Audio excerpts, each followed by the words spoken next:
상쾌한 아침 원주에서 출발합니다.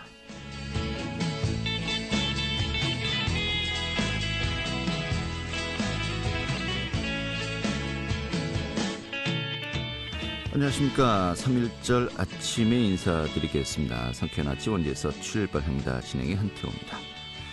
오늘 전국에 비가 오고 있습니다. 오전까지 이어지겠는데요. 양은 5mm 안팎으로 많지는 않겠습니다. 또 강원도 1에서 3cm, 이 지역에 따라서 산간 지역은 눈이 내린 곳도 있겠습니다. 이 비가 그친 뒤에 오후부터는 또 중국발 스모그가 유입되면서 미세먼지 상황이 좋지 않을 것으로 예상이 되고 있습니다. 현재 기온은 어제 같은 시각보다 3, 4도가량 높고요.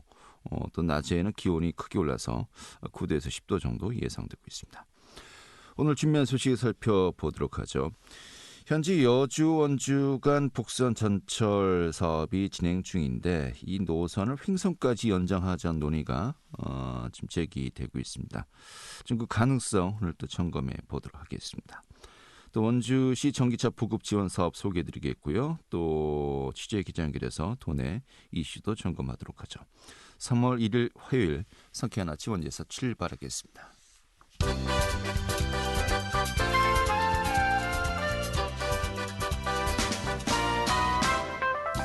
오늘의 뉴스입니다. 원주 소방서는 원주 내 전통시장이나 소방차의 진입이 어려운 노후주택 밀집 지역에 있는 비상소화장치 42개소에 태양광, 경광 등과 조명 등을 설치했다고 밝혔습니다. 또 그림으로 제작한 사용법 안내도를 내부에 부착해 사용법을 모르는 이들도 쉽게 사용할 수 있도록 조치했습니다. 횡성 노인복지센터가 올해 독거노인 사회관계 활성화 사업 행복 울타리 사업 공모에 최종 선정됐습니다. 중앙노인돌봄지원기관 독거노인종합지원센터가 주최한 이번 공모는 이 독거노인들의 텃밭 재배와 문화여가 활동 등 다양한 프로그램을 통해서 일상생활 자립 능력 향상을 위해 시행되고 전국의 신청기관 중에서 10곳이 선정되었습니다. 영월군이 어제부터 자체적으로 1인당 20만 원씩 지급하는 제3차 재난생활안정지원금 온라인 신청 접수를 시작했습니다. 1월 25일부터 현재까지 영월에 주소를 둔 군민 누구나 스마트폰 앱 그리고와 군 홈페이지를 통해서 신청이 가능합니다. 지원금은 신청일 다음 날부터 최대 4흘 이내에 영월 별빛 고온카드로 지급되고 지역의 가맹점에서 오는 10월 말까지 사용할 수 있습니다. 오프라인 신청은 내달 14일부터 본인의 주소지 읍면사무소에서 신청 가능합니다. 오늘의 뉴스였습니다.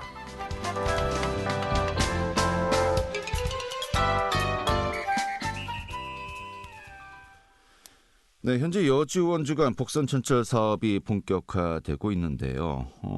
이 노선은 서원 지역까지 운행이 되는 거죠. 이 노선을 횡성까지 연장하자는 논의가 전개되고 있습니다. 그 가능성 좀 어느 정도 될지 관심이 모아질 수밖에 없는데요. 오늘 그 내용 점검하도록 하겠습니다. 강원연구원의 김재진 박사 연결하겠습니다. 박사님. 네, 안녕하세요. 네, 반갑습니다. 자, 여주 원주간 수도권 전철 연장 사업, 이게 정말 굉장히 오래된 지역의 수건 사업이라고 이제 이야기할 수 있겠습니다만은 이 사업이 올해 상반기 착공한다고 들었습니다. 현재 좀 진행 과정이 어떤지 정리부터 좀 해주시죠. 여주 원주 철도 사업이 이제 예타를 통과하고 나서 네. 이제 쭉 진행이 되어 오다 보니까 이게 이제 단선 전철이 이제 복선 전철까지 가면서 예타를 2번을 겪었어요. 네. 그러면서 어찌됐든 간에 이제 기본 계획까지 만료가 되고 이제 내년에 이제 실시 계획이 들어갑니다. 그러니까 실시 계획이 들어가면서 바로 네. 저희들이 일반적인 케이스는 아닌데 시공하고 실시 계획을 같이 가는 패스트트랙 형태로 아마 추진이 될 것 같아요. 예. 지금 그렇긴 한데 이제 다만 이제 이 노선이 이제 신설되면서 여주하고 원주 지역에 각각 이제 역사 추가 설치 문제들이 지역 현안으로 지금 떠오르고 있는 것 같아요. 다만 네. 이제 통상적으로 국토부 입장에서는 역을 더 만드는 거에 대해서 약간 부정적이고, 예. 또 여주나 이쪽에서는 간천역, 그리고 원주는 문망역 지금 계속 주장하시는 걸로 알고 있는데, 네. 이런 부분들이 이제 사업비 증액이나 이런 여러 가지 논란 때문에 이래서 좀 약간은 이제 앞으로 이런 부분들이 어떻게 진행될지가 좀 이제 사실 관건인 거죠. 알겠습니다. 예. 네. 네. 자, 일단 여주에서 서원주역까지 뭐 큰 틀에서 노선이 정해졌고요. 지금 네. 말씀하신 것처럼 이 중간에 원주를 놓고 보면은 문막을 경유해야 되는 거 아니냐. 네. 이런 또 목소리도 상당히 있었습니다만은 좀 난항을 겪고 있는 거죠. 이 노선 네. 변경 자체는요. 그렇죠. 알겠습니다. 사실 예.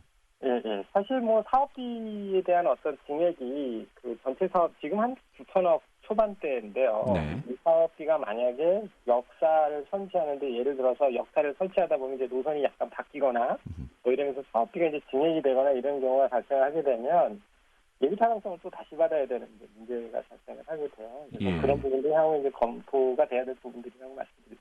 알겠습니다. 현재 논의되고 있는 뭐 노선대로 된다는 전제하에 오늘 또 이야기를 들어보도록 하겠습니다. 네. 여주에서 서원주까지 진행이 되고요. 이게 현재 좀 언제쯤 개통이 될 것이다. 좀 예상을 할 수 있을까요? 처음에는 이제 사업을 시작할 때까지만 해도 작년 2020년, 21년 예타 마무리될 때만 해도 2024년 얘기들을 좀 했었었거든요. 개통을요? 예. 네, 근데 지금은 현재는 한 2027년 정도가 돼야 되지 않겠는가. 그래서 아까 패스트 트랙 형태로 이제 실시 설계하고 시공을 같이 가는 그런 형태로 해서 좀 더 앞당기려고 노력을 하고 있는 게 상황입니다. 알겠습니다. 좀 이제 뭐 올해 지나면은 내년부터는 좀 가시화되지 않을까. 그리고 지금 말씀하신 대로 네. 정말 최대한 늦어도 2027년까지는 가능하다. 지금 이렇게 차라리 그렇게 마음 먹는 게 좋을 것 같습니다. 예. 네. 근데 여기에서 이제 오늘 좀 관심이 가는 사항이 이 노선을 횡성까지 연결하자라는 또 이제 논의가 이루어지고 있지 않습니까? 예. 만약에 서원 지역에서 횡성까지 연결하면요, 이 거리가 네. 또 어느 정도 될까요? 실질적으로는 지금 여주하고 원주는 뭐 한 30km대고 네. 횡성까지는 뭐 한 10분 이내이기 때문에 예. 뭐 그 거리상이나 시간상으로의 큰 문제는 없는 걸로 저희들 판단이 되어져요. 이미 뭐 노선이 결정이 돼 있기 때문에. 네. 다만 이제 저희들이 이제 걱정을 하는 건 뭐냐면 그 횡성까지 연장하는 부분에 대한 전철을 연장하는 부분은 큰 무리는 없을 거라고 봅니다만 다만 네. 우리나라 현 그 법 제도가 그 전철을 연장하는 부분에 대한 얘기가 나올 때는 예를 들어서 그 철도에 그 올라다니는 차량 있지 않습니까? 네. 차량에 대한 부분은 이제 지자체가 부담을 해야 되는 그런 현상으로 돼 있어요. 그래서 이 부분이 사실 차량 한 대 움직이는데 한 100억 정도가 들어갑니다. 네. 그래서 이런 부분을 이제 그럼 누가 부담을 할 거냐? 뭐 지역 입장에서는 당연히 국가가 부담을 해야 됩니다라고 얘기를 하지만 또 국가 입장에서는 너네가 요청했으니까 당신들이 부담을 해라. 이제 이런 불만이 지금 이제 발생하는 거죠. 그래서 그런 부분들이 이제 향후에 좀 협의가 좀 돼야 되고 일부 그런 부분에 있어서 광역철도라는 이제 명칭이 붙게 되는데 광역철도법의 일부 이제 개정이라든가 이런 것들이 좀 이제 앞으로 좀 논의가 돼야 될 필요가 있다고 봅니다. 알겠습니다. 좀 정리를 하자면요. 한마디로 그 서원주에서 횡성까지 노선을 연결하는 것은 크게 어렵지는 않으나, 네. 다만 이제 운행하는 이 철도 전철의 운영 비용이라든지 이런 분담 비용이 좀 더 문제가 될 것이다. 이렇게 보고 계신 겁니까? 예, 그렇습니다. 맞습니다. 그래요? 네. 근데 그 철도 노선도 뭐 엄청난 그 예산이 소요되지 않습니까? 일단은 철도 노선 이미 그 서원주에서 이제 횡성은 이미 정강선 철도가 개통이 되면서 네. 철도 노반 시설은 이미 다 갖춰져 있는 상황이고요. 아하, 예. 그다음에 특히 이 횡성 지역은 어쨌든 복선 전철이 지금 깔려 있는 상황이란 말입니다. 정강선 전체가 이미 복선 전철이기 때문에 예. 차량이 운행하는 데 있어서 어떤 기술적인 문제나 이런 거는 없습니다. 아하. 네, 근데 다만 아까도 말씀드렸지만 차량에 대한 구입 비용 그리고 네. 차량 운행하는 운행 비용에 대한 이제 부분이 사실은 향후에 이제 논란이 될 수 있는 부분들이 좀 있다는 거죠. 어떻게 생각하면 어느 정도나 그걸 어느 정도나 이제 서로 분담할 거냐 예. 그 부분이 가장 큰 부분이 되겠습니다. 경강선을 이제 활용하는 것은 뭐 나중에 좀 세밀한 부분을 다듬으면 되는 것이고요. 네. 뭐 쉽게 생각하면은 서원주까지 왔으니까 네, 횡성까지 좀 더 왔다 가면 되지 않을까 싶은데 이게 예. 또 쉽지 않은가 봐요. 그러니까 앞서 말씀드린 대로 지역 입장에서는 또 보면 네. 원주 입장에서는 굳이 뭐 횡성까지 갈 필요 있느냐 또 이런 얘기들을 하실 수 있어요. 그렇습니까? 예, 지역이 어떻게 보면 이기적인 부분도 있긴 한데 네. 다만 강원도 전체적인 이제 전체 철도망이라는 느낌을 놓고 보면 강원도 철도 사업 대부분이 지금 단선 전철 사업으로 돼 있어요. 네. 그런데 경강선하고 지금 경춘선만 복선 전철이 돼 있는데 향후에 어떻게 보면 복선 전철 형태로 바꿔야 되고 그런 부분이 있다 그러면 계속 이런 횡성까지 연장하는 부분뿐만 아니고 다른 지역들도 분명히 수도권 전철 연장을 계속 주장을 할 겁니다. 그래서 앞서 말씀드린 어떤 그런 법제도적인 문제, 그다음에 운영비라든가 차량 구입비에 대한 문제라든가 이런 것들을 향후에 아마 강원도나 지역의 어떻게 보면 뭐 국회의원들이나 뭐 이런 분들이 좀 잘 논의가 돼야 될 부분이라고 생각을 합니다. 알겠습니다. 만약에 이 횡성까지 수도권 전철 연장이 이루어진다라고 한다면요, 지금 네. 어떤 기대를 할 수 있을까요?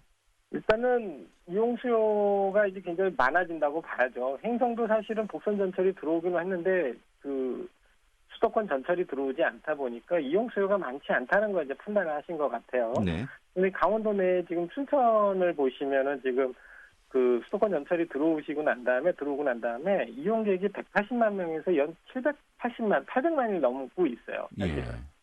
그런 걸 보면 결국엔 지역의 관광 그 산업이라든지 아니면 기업 유치라든가 아니면 뭐 여러 가지 뭐 학교를 유치한다든지 뭐 이런 가지 여러 가지 이런 부분에서 이점이 있는 것 같아요. 그러다 보니까 지역 입장에서는 당연히 수도권 전철을 좀 유치하는 부분에 대해서 기대가 큰 건 사실입니다. 알겠습니다. 이게 좀 시간이 지난 뒤에 좀 원주와 횡성 이 부분에 대해서 또 뜨거운 논의가 또 이어질 것 같네요. 예, 그렇습니다. 이 부분은 사실은 횡성하고 원주가 어떻게 보면 상생 발전 사업으로 좀 끌고 가야 될 부분이 있다고 보여져요. 알겠습니다. 그래서 최근에 횡성군에서 좀 유관 기관 협의가 이제 있었던 것으로 이제 알고 있고요. 네네. 또 박사님도 이 협의인도 참여한 걸로 이제 저희도 이제 인지하고 있습니다만은 지금 어떤 논의들이 현재 오가고 있습니까?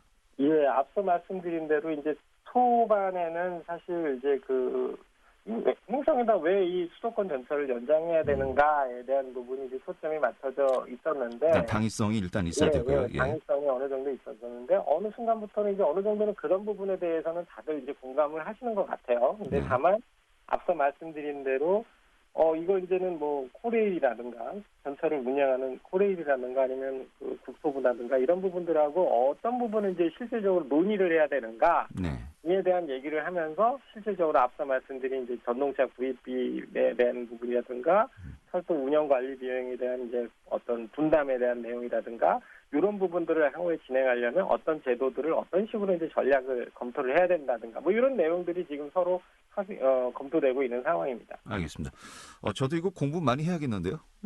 좀 지역에서 또 뜨거운 또 관심, 향후 좀 많은 분들이 이제 알고 싶어하는 정보가 많을 것 같습니다. 좀 자주 연결해서 좀 말씀 드려야 될 것 같습니다. 예, 감사합니다. 오늘 이 정도 정리하겠습니다. 고맙습니다. 네, 감사합니다. 네, 강원연구원의 김재진 박사였습니다.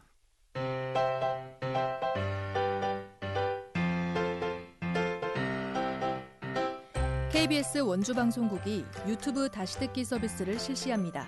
매일 아침 강원 영서남부권의 뉴스와 정보를 전해드리는 상쾌한 아침 원주에서 출발합니다는 KBS 원주라디오 유튜브 채널을 통해 다시 들을 수 있습니다.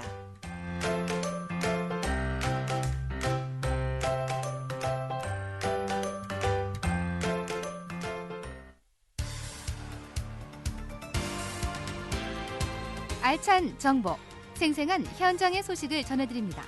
리포터 현장. 네, 원주시가 2022년도 상반기 전기 자동차 보급 사업을 시작했습니다. 이 차량 구매 지원금은 지난해보다 줄었습니다만은 이 지원 범위는 좀 더 확대가 되었고요. 또 전기차 충전소 관리는 엄격해진다고 하는군요. 오늘 전반적인 내용 살펴보도록 하겠습니다. 추인의 리포터 자리했습니다. 어서 오시죠. 네, 안녕하세요. 네. 자, 올해 상반기 전기차 구매 보조금 지원 신청이 시작되었는데 먼저 이 사업 개요부터 소개해 주시죠. 네, 원주시는 지난 2017년부터 전기차 구매를 지원하고 있습니다. 지구온난화에 대응하고 탄소 중립을 위해서 전기차 사용은 의미 있는 실천인데요. 화석연료를 사용하지 않는 무공해 차량이기 때문입니다. 엔진을 쓰지 않아 대기 오염 물질과 온실가스를 배출하지 않는다는 장점이 있는데요. 이에 원주시도 전기차 구매자에게 다양한 혜택을 지원하고 있습니다. 올해에는 2020년 대비 약 7배, 작년 대비 약 2배 증가한 1,300여 대의 전기차를 보급할 예정입니다. 이 중 10% 정도는 장애인과 기초생활수급자, 소상공인에게 우선 배정됩니다. 지난 25일 금요일부터 오는 6월 30일까지 전기자동차 구매 보조금 지원 신청을 받고 있습니다. 예산이 소진되면 신청은 조기 마감될 예정이고요. 신청 서류와 좀 더 자세한 내용은 원주시 홈페이지와 블로그에서 확인이 가능합니다. 원주시청 기후에너지과 신철은 과장 이야기 들어보겠습니다. 2010년도에는 전기자동차를 207대 지원하였고 작년에는 전년 대비 2.3배 증가한 695대를 지원하였으며 금년에는 2020년 대비 약 7배, 작년 대비 약 2배가 증가한 1,300여 대를 보급할 예정으로 차종별로 보면 승용 450대, 소형 화물 600대, 초소형 화물 260대 등 많은 차량을 보급할 예정입니다. 또한 앞으로도 전기차 보급 물량을 점차 확대하여 많은 시민들이 전기차 구입에 불편이 없도록 지원할 예정입니다. 네, 이 개인당 지원 금액은 약간 줄었습니다만은 이 작년에 비해서 지원 그 범위가 이 배 정도 늘었다는 거 아니겠습니까? 좀 많은 분들이 혜택을 볼 수 있을 것 같기도 하고요. 또 그 밖에도 바뀐 내용이 여러 있는 것 같습니다. 좀 어떤 것들이 있을까요? 네, 우선 전기차 금액은 순수하게 시비를 통해서 책정되는 건 아니고 환경부에서 주행거리, 배터리 성능 등을 평가해서 국비를 결정하면 그에 따라 도비와 시비를 일정 비율에 따라 매칭 부담하도록 하고 있는데요. 전체적으로 이 전기차 지원금은 매년 감소하고 있는 추세입니다. 원주시는 전기차 구매 지원 금액이 줄어든 대신 더 많은 시민들이 혜택을 받을 수 있도록 전기차 보급 물량을 확대해 가고 있습니다. 또 지난 1월부터 친환경 자동차법이 개정됐는데요. 친환경 자동차가 더 빨리 그리고 더 널리 확산하도록 하는 법안입니다. 이제 100세대 이상 아파트에는 전기 충전기 설치를 의무화하고 공공 건물과 공용 시설에는 친환경 자동차의 전용 주차구역을 설치해야 합니다. 수소 충전소를 확산 설치하게 됐는데요.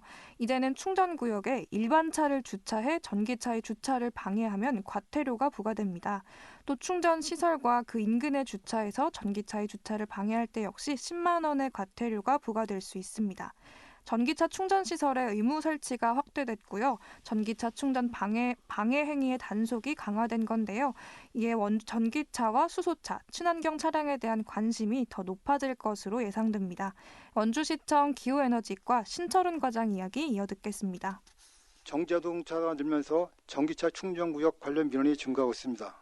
전기차 이용자께서는 충전이 끝나면 반드시 이동 주차해 주길 당부드리고 급속 충전구역 1시간, 만속 충전구역 14시간을 초과하여 주차 시 과태료가 부과될 수 있음을 유의하여 주시기 바랍니다.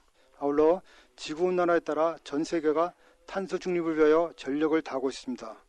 우리가 사용하는 전기, 한등, 일용품 등은 지구온난화를 가속시키고 있습니다. 탄소 중립 어렵지 않습니다. 시민 여러분의 의지만 있으면 좋은 환경의 지구를 후손들에게 넘겨줄 수 있습니다. 에너지 절약을 통한 탄소 중립을 위한 협조를 부탁드립니다. 감사합니다. 네, 전기차 구매 지원금. 이 전기차를 고려하시는 분들 가장 또 이 부분을 눈여겨 이제 보고 있습니다만은 다들 처음 신청하는 거 아니겠습니까? 각자 개인적으로 지원금을 이 신청할 때 이 구매 후에 받는 건지 또 사전에 신청하는 건지 또 방법을 많은 분들이 궁금해하고 계세요. 어떻게 진행되는 겁니까? 네, 지원금 신청은 전기자동차 판매자와 구매 계약 후에 자동차 제작, 수입사를 통해서 신청할 수 있습니다. 이 지원받은 전기차는 2년간 의무로 운행해야 하고요. 2년 안에 강원도 외 지역으로 판매하거나 명의 변경, 폐차를 할 경우에는 운행 기간에 따라 보조금이 다시 환수될 수 있습니다. 또 개인당 2년에 최대 한 대까지만 지원받을 수 있습니다. 네. 다시 한번 정리하면은 이 전기차를 수입하거나 또 제작하는 이 업체와 계약을 하면은 이제 여기에서 여러 가지 그 신청 절차는 이제 진행이 되는 것이겠고요. 또 최소한 원주 보증을 받았으면 원주 시민으로서 2년 동안은 운행을 해야 된다는 거로군요. 알겠습니다. 이 전기차 이용으로 정말 대기 환경도 보호하고 또 탄소 배출량 요즘 이 부분 많은 분들이 걱정을 하고 있지 않습니까? 좀 여러 가지 혜택도 보고 이런 또 지구 환경 보호에 있어서도 함께 또 동참할 수 있었으면 좋겠네요. 오늘 이렇게 정리 아주 잘 들었습니다. 네, 감사합니다. 네, 추인의 리포터였습니다.